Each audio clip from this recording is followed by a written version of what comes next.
નમસ્કાર, હું છું પરવીન પઠાણ અને ગુજરાતની વાત પ્રોગ્રામમાં તમારું સ્વાગત કરું છું।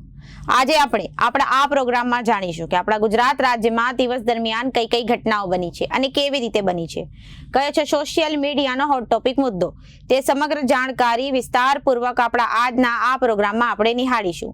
તો ચાલો જાણીએ અને નજર કરીએ શરૂઆતના મુખ્યના વિશેષ સમાચારો પર। ભરૂચના વાલિયામાં આભ ફાટ્યું જેવી સ્થિતિ સર્જાઈ। 12 ઇંચ વરસાદથી ઘરો બજારોમાં પાણી જ પાણી। પાલનપુર આંબાવાડી બેટમાં ફેરવાયું। નવસારીમાં પૂર્ણા નદીના પાણીએ પથારી ફેરવી તો બીજી બાજુ જૂના મન દુઃખને લઈ જીવલેણ હુમલો કરવામાં આવ્યો। અમરેલીમાં ગણેશ મહોત્સવની ઉત્સવ કરવાની સોસાયટીમાં મીટિંગમાં કરતા જૂના મન દુઃખને લઈ એક વ્યક્તિ પર જાનલેવા હુમલો કરવામાં આવ્યો। 8 સામે ફરિયાદ નોંધાઈ તો બીજી તરફ એક દુપટ્ટાથી હાથ બાંધી અને બીજાથી ફાંસો ખાધો। સુરતમાં 25 વર્ષીય તબીબે રૂમમાં પંખા સાથે લટકી આપઘાત કર્યો। માતાના અવસાન અને એક્ઝામમાં ઓછા માર્ક આવતા તણાવમાં રહેતો હતો તો બીજી તરફ પોરબંદરના દરિયામાં કોસ્ટગાર્ડનું હેલિકોપ્ટર ક્રેશ થયું। અરબી સમુદ્રમાં રેસ્ક્યુ માટે ગયેલું હેલિકોપ્ટર ક્રેશ થતા 2 પાયલટ અને 1 ડ્રાઈવર ગુમ, 1 ક્રૂ મેમ્બરનો બચાવ તો બીજી તરફ અમદાવાદ બાદ સુરતના રેસિડેન્ટ ડોક્ટર પણ હડતાલ પર જોડાશે। એમે હડતાલ બંધ નહીં કરીએ, અમને રોકવા લાઇટ કાપી નાખો, જો આવું ચાલ્યું તો ડીન બદલવા માંગ કરીશું।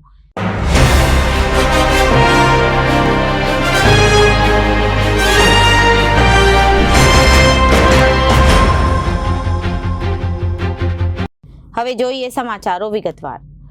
ગુજરાત માટે એક સાથે 4 સિસ્ટમ સક્રિય થવાથી અનેક જિલ્લાઓમાં ધોધમાર વરસાદ વરસ્યો છે। મોડી રાત્રે ભરૂચના વાલિયામાં આભ ફાટવા જેવી સ્થિતિ થઈ હતી, તેમ 14 કલાકમાં 12 ઇંચ વરસાદ ખાબક્યો હતો, જેથી અનેક ઘરોમાં પાણી ભરાયા હતા તેમજ નદી નાળા છલોછલ થયા હતા અને વાલિયાનું ડહેલી ગામ ભારે વરસાદમાં ડૂબી ગયું છે। લોકો પોતાના ઘરોમાં જ કેદ થયા છે। બીજી તરફ આજે પણ રાજ્યના અનેક જિલ્લામાં ભારે વરસાદ વરસ્યો હતો। પાલનપુરમાં ધોધમાર વરસાદને કારણે આંબાવાડી બેટમાં ફેરવાયું છે, જ્યારે નવસારીમાં પૂર્ણા નદીના પાણીએ પથારી ફેરવી છે। ઉલ્લેખનીય છે કે આજે પણ હવામાન વિભાગ દ્વારા ભરૂચ અને સુરતમાં રેડ એલર્ટ જાહેર કરવામાં આવ્યું છે, જેથી સ્થિતિ વધુ વણસવાની પૂરી શક્યતા છે। ધાનેરા તાલુકાના ગ્રામીણ વિસ્તારમાં વરસાદી માહોલ સર્જાયો છે। ધાનેરા તાલુકાના મોટા ભાગના વિસ્તારમાં વરસાદ વરસ્યો છે। 4 દિવસના વિરામ બાદ ફરી વરસાદી વાતાવરણ જોવા મળી રહ્યું છે। મહીસાગર જિલ્લામાં ગતરોજ વહેલી સવારથી 4 દિવસના વિરામ બાદ ફરીથી મેઘરાજાની ધમાકેદાર બેટિંગ જોવા મળી હતી। છેલ્લા 24 કલાકમાં જિલ્લામાં વરસેલા વરસાદને કારણે અનેક નદી નાળાઓ છલકાયા છે, જ્યારે નદીઓમાં ઘોડાપૂરની સ્થિતિ સર્જાઈ છે। તેવામાં જિલ્લાના વીરપુર શહેરમાંથી પસાર થતી લાવેરી નદીમાં ઘોડાપૂરની સ્થિતિ સર્જાઈ છે। લાવેરી નદીમાં પૂર આવતા વીરપુરથી લીંબડિયા તરફ જવાના માર્ગ ઉપર આવેલ દરગાહ પાસે લાવેરી નદીના પાણી પહોંચ્યા હતા। દરગાહ તરફ જવાના માર્ગનો ગેટ જે તે અડધો ગેટ પાણીમાં ગરકાવ થઈ ગયો હતો। લાવેરી નદીના પાણી દરગાહ તરફ જવાના માર્ગ ઉપર ફરી વળતા રસ્તો બંધ થયો હતો।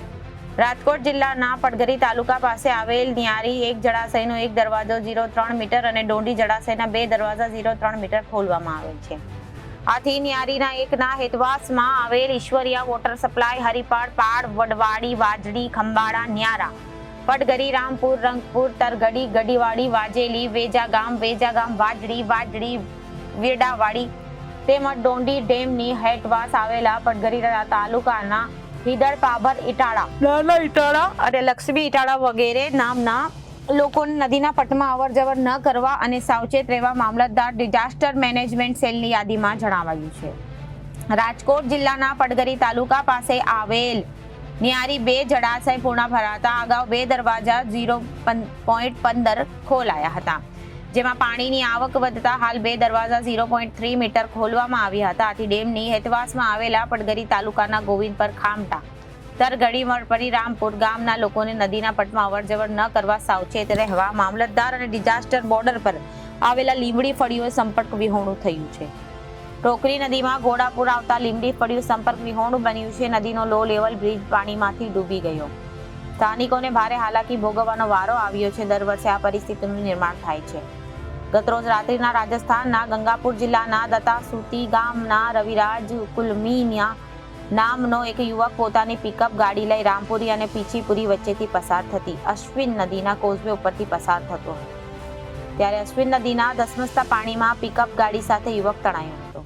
બચાવની બૂમો થતા સ્થાનિક લોકો સ્થળ પર દોડી આવ્યા હતા. ઘટનાની જાણ થતા તિલકવાડા પીએસઆઈ એમ લટા સ્ટાફના માણસો સાથે સ્થળ પર દોડી આવ્યા હતા અને એસડીઆરએફની ટીમનો કોન્ટેક્ટ કરી કલાકોની ભારે જહેમત બાદ દિલ ધડક રેસ્ક્યુ કરીને યુવકને સલામત રીતે બચાવી લેવામાં આવ્યો છે. માંગરોળના નાની પાડી ગામે 4 લોકોનું બોટથી રેસ્ક્યુ કરવામાં આવ્યું હતું. 2 લોકોનું સ્થાનિકે રેસ્ક્યુ કર્યું હતું, જ્યારે મંદિરના પૂજારી અને મહિલાનું એસડીઆરએફ દ્વારા રેસ્ક્યુ કરાયું હતું. કીમ નદીના પાણી મંદિરની આસપાસ ફરી વળ્યા હતા. સવારથી કીમ નદીના પાણી ફરી વળતા લોકો ફસાયા હતા.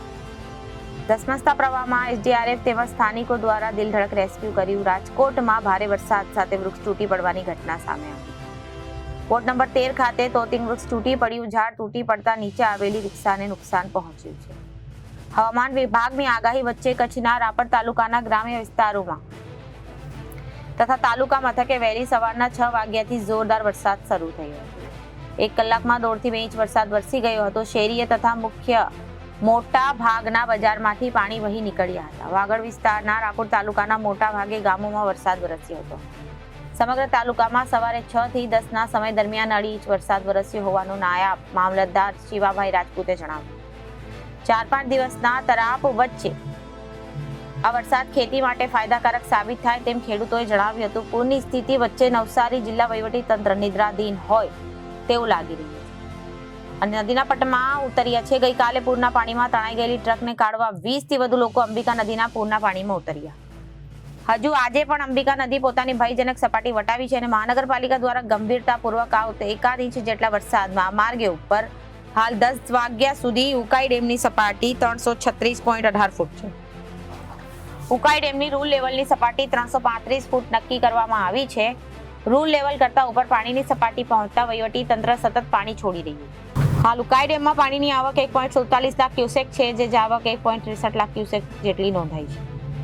ઉકાઈ ડેમમાંથી સતત પાણી છોડવામાં આવતા તાપી નદી તેના 2 કાંઠે વહેતી થઈ છે. જળાશયોમાં પાણીનો સંગ્રહ સતત વધી રહ્યો છે. સુરતમાં તાપી નદી બંને કાંઠે વહેતી દેખાય છે. હાલ વહીવટી તંત્ર દ્વારા ઉકાઈ ડેમમાં પાણીની આવક કરતા પણ વધુ જ આવક કરી દેવામાં આવી છે, જેથી કરીને ઉકાઈ ડેમના રૂલ લેવલની સપાટી જાળવી શકાય. સમગ્ર રાજ્યમાં ગણેશ મહોત્સવની તાડમાર તૈયારીઓ ચાલી રહી છે. બાપા વિઘ્નહર્તાની ઠેર ઠેર સ્થાપના કરવામાં આવશે, ત્યારે અમરેલીમાં સ્થાપના પહેલા મારામારી સર્જાઈ ગઈ હતી. અમરેલીમાં લીલિયા રોડ ઉપર આવેલ શિવ રેસિડેન્સી વિસ્તારમાં અહીં સ્થાનિક લોકોએ ગણેશ ઉત્સવ ઉજવવા માટે મીટિંગ બોલાવવામાં આવી હતી, જેમાં મોટી સંખ્યામાં લોકો ઉપસ્થિત રહેતા નિમિત્તભાઈ ગજેન્દ્રભાઈ ઠાકુર વેપારી ઉપર 8 જેટલા ઈસમો દ્વારા બંદૂક રાખી આરોપીઓ એક પછી એક ગાળો આપી ઢીકા પાટુનો ઘાતક હથિયાર વડે છરી વડે હાથ ઉપર ઈજાઓ કરી દંડાઓ માર મારી સહિત વેપારી નિમિત્તભાઈ ઠાકરને સારવાર માટે ખસેડવામાં આવ્યા હતા. સમગ્ર રાજ્યમાં ગણેશ મહોત્સવની તાડમાર તૈયારીઓ ચાલી રહી છે. બાપા વિઘ્નહર્તાના ઠેર ઠેર સ્થાપના કરવામાં આવશે, ત્યારે અમરેલીમાં સ્થાપનાના પહેલા મારામારી સર્જાઈ ગઈ.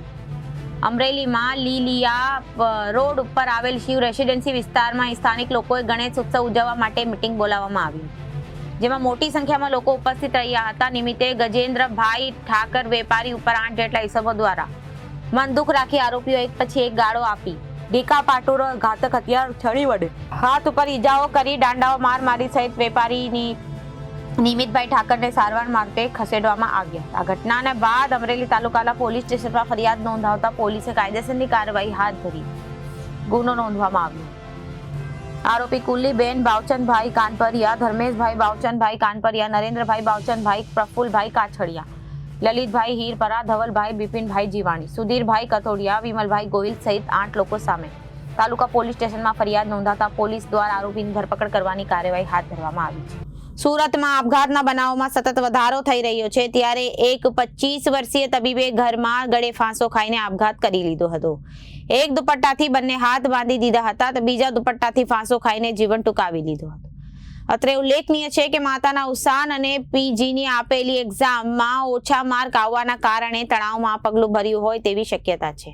અડાજણ વિસ્તારમાં આવેલા સાંઈ જ્યોત રો હાઉસમાં 25 વર્ષીય રાહુલ નારાયણ ચંદાની રહેતો હતો. પિતાના ઘણા વર્ષો પહેલા અવસાન થઈ ચૂક્યા છે, જ્યારે ગત ડિસેમ્બરમાં માતાનું પણ અવસાન થયું હતું. રાહુલના પરિવારમાં એક ભાઈ પણ છે, જે જર્મનીમાં એન્જિનિયરિંગનો અભ્યાસ કરી રહ્યું છે. હાલ તે જર્મનીમાં છે, તેથી રાહુલ સુરતમાં એકલો જ રહેતો હતો. સમયાંતરે સુરતમાં જ રહેતા પરિવારજનો ઘરે જ જતો હતો. રાત્રે રાહુલને ઘરના રૂમમાં પંખા સાથે દુપટ્ટો બાંધી ગળે ફાંસો ખાઈ આપઘાત કરી લીધો, જીવન ટૂંકાવ્યું હતું. આ બાબતે અડાજણ પોલીસે ઘટના સ્થળે દોડી ગઈ હતી અને સંબંધીઓ પણ દોડી ગયા હતા.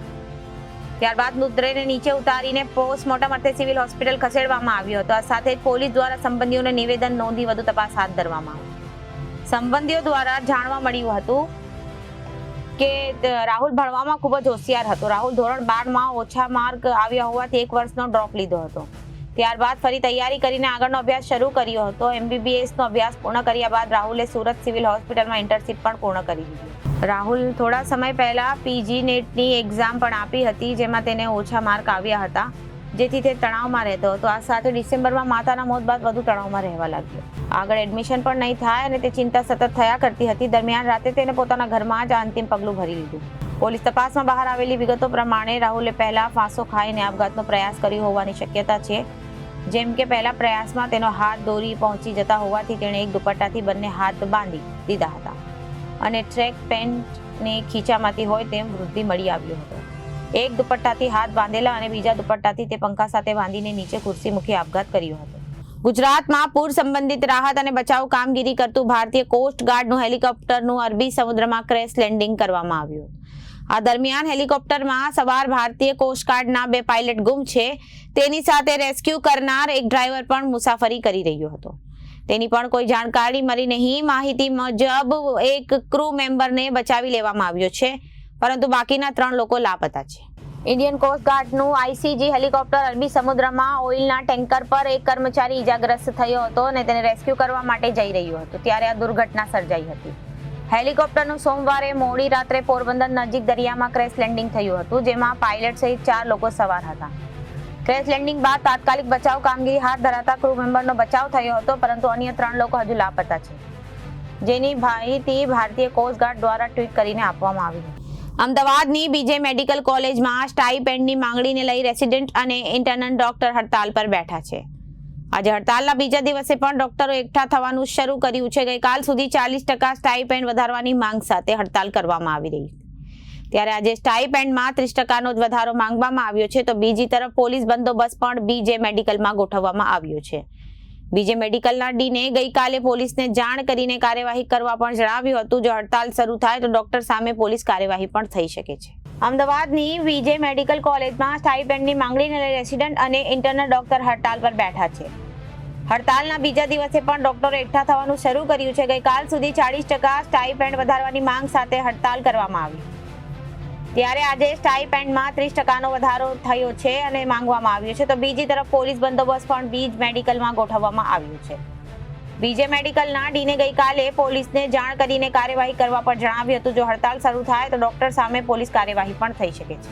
તો અત્યારે ગુજરાતની વાતમાં વિરામ લઈએ. વધુ સમાચારો માટે જોતા રહો જનાદેશ ન્યૂઝ. નમસ્કાર.